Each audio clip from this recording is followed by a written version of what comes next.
Welcome to our channel. Today we how to set up MLflow for model tracking on Databricks step by step clearly. First, open your Databricks workspace and create a new notebook. Select the language you prefer, typically Python or Scala. To start, install the MLflow library if it's not already available in your environment.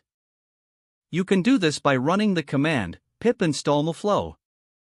Once installed, import MLflow by adding the line import MLflow. Set up the MLflow tracking URI to point to the current workspace. You can do this by executing mlflow.set_tracking_URI, Databricks. Next, begin a new MLflow experiment.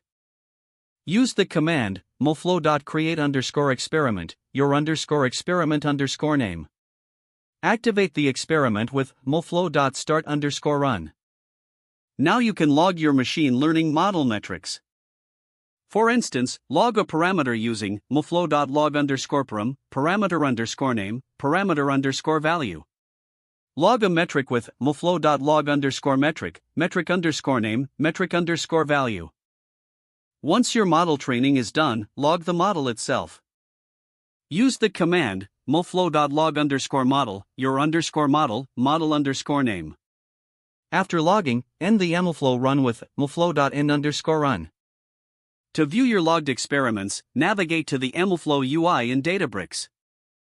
In the sidebar, click on MLflow and then Experiments. Choose your experiment to analyze the logged parameters, metrics, and models. You can also compare different runs directly within the MLflow UI. This concludes the setup process for MLflow in Databricks for model tracking. If the page does not load, refresh the browser or try again in a private or incognito window. Make sure you are using the correct email address, then retype it carefully to avoid small typos.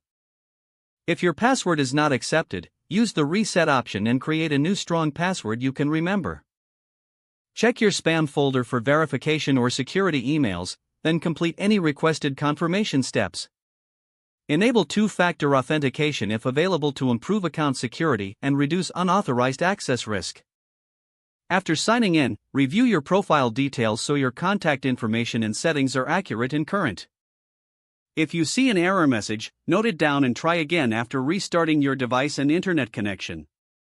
Don't forget to like this video and subscribe to our channel for more step-by-step tech guides.